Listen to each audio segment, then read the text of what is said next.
Magandang araw po sa ating lahat mga boss. Sa araw nito ang gagawin po natin ngayon ay magbabarnish po tayo ng pintuan. So ang pintuan na ito mga boss ay American size. Ito po ay halos 3 meters. Solid wood po ito. So ibabarnish po natin at naway panoorin po ninyo para makita po ninyo step by step kung paano po natin ito ginawa. Ang pinakauna po natin gagawin mga boss ay i-strip po muna natin itong ating dating varnish ng pinto dahil medyo dark po siya. So gamit po natin ang A+ super tanggal na paint remover. So isang pahid lang po, tanggal agad yung varnish o pintura na gusto po nating tanggalin. Mabili po ito mga boss sa inyong mga soaking hardware na malapit po sa inyo itong A+ super tanggal. Simple lamang po ang paggamit po nito. Ipupunas nyo lang po. Ayan, kagaya po nung ginawa po natin. So ipupunas lang po natin yung A+ super tanggal sa ating kahoy o sa ating varnish na gusto po nating tanggalin. At pagkatapos po ng 10 to 20 minutes o kaya bago po siya matuyo. So tandaan po ninyo mga boss, bago po siya matuyo, kailangan na po ninyong kuskusin dahil kapag natuyuan po kayo, maaring mas matigas po siya tanggalin. At kung meron pa mang matira, kung sakali, pahiran po uli at matanggal na. At kapag natanggal na po yung varnish na gusto po natin tanggalin, huhugasan na po natin. So sa paghugas mga boss, gamit po ang lacquer thinner, tapos sabayan po natin ng steel brush o copper brush.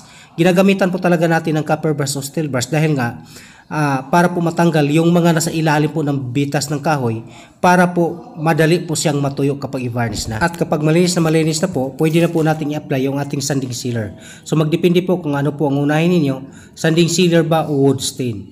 Pero dito po sa gagawin ko, unahin ko po ang sanding sealer dahil hindi po ganun ka-dark ang finish po dito, light lang po.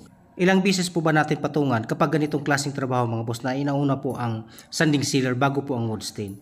Ang ginagawa ko po ay hanggang 2 patong po bago po natin lihain at i-apply yung ating wood stain. At kapag makapal na po yung ating sanding sealer mga boss, 2 o higit pang patong ang gagawin po natin para mas kumapal po siya.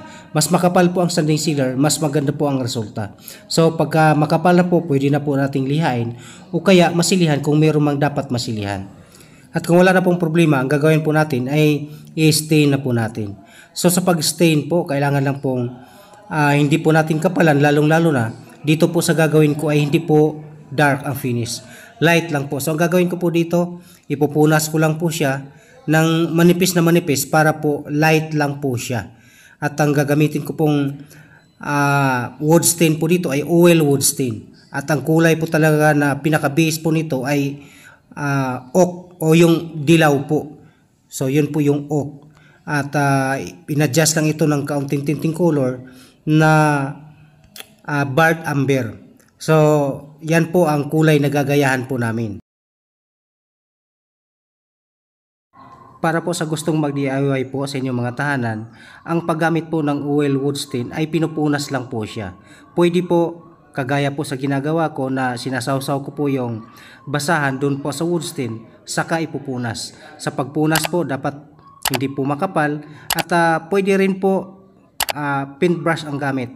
So sa paggamit po ng paintbrush, ang may rekomenda ko lang po sa inyo, mas maganda po kung sundan po ninyo ng basahan para hindi po siya makapal.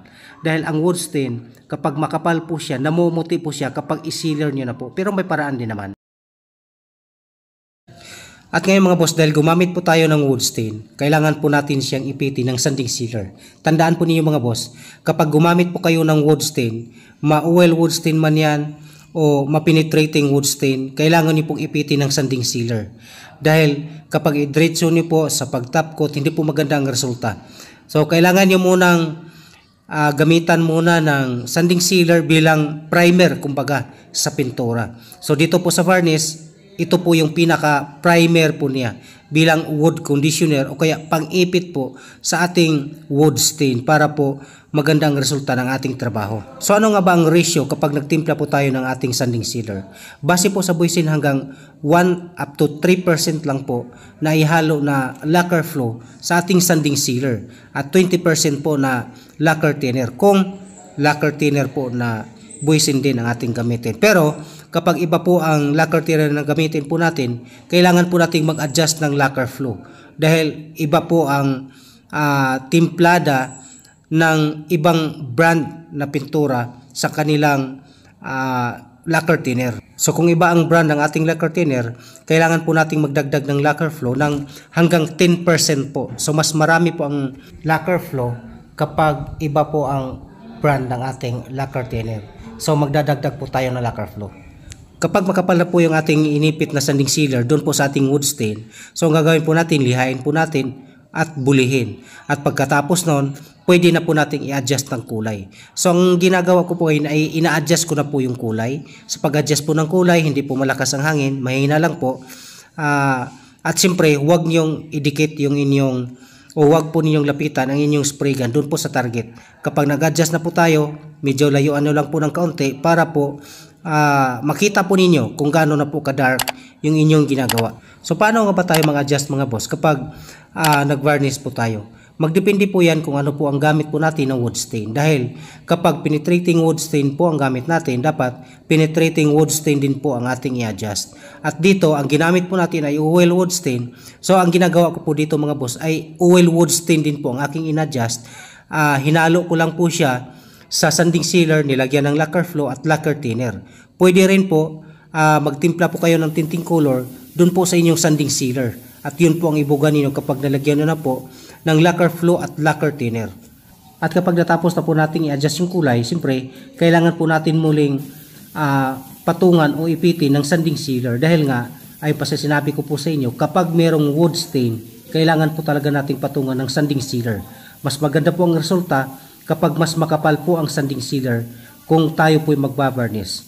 So, ipitin po natin ng sanding sealer at pag natuyo na po siya, pwede na po nating lihain ng number 400 bago po natin i-final coat. Naway nagustuhan po ninyo ang ating pinakitang video ngayon mga boss, at para po sa hindi pa po nakapag-subscribe, naway mag-subscribe na po kayo nang sa ganon ma-update po kayo lagi kung ano man yung i-upload ko po dito po sa aking channel. At siyempre, mag-like po kayo at mag-comment kung meron po kayong mga katanungan. At paki-like at follow na rin po ang aking FB page na Paint and Varnish Solution para pwede po kayo doon magtanong sa akin at magkwentuhan po tayo doon. Maraming salamat po.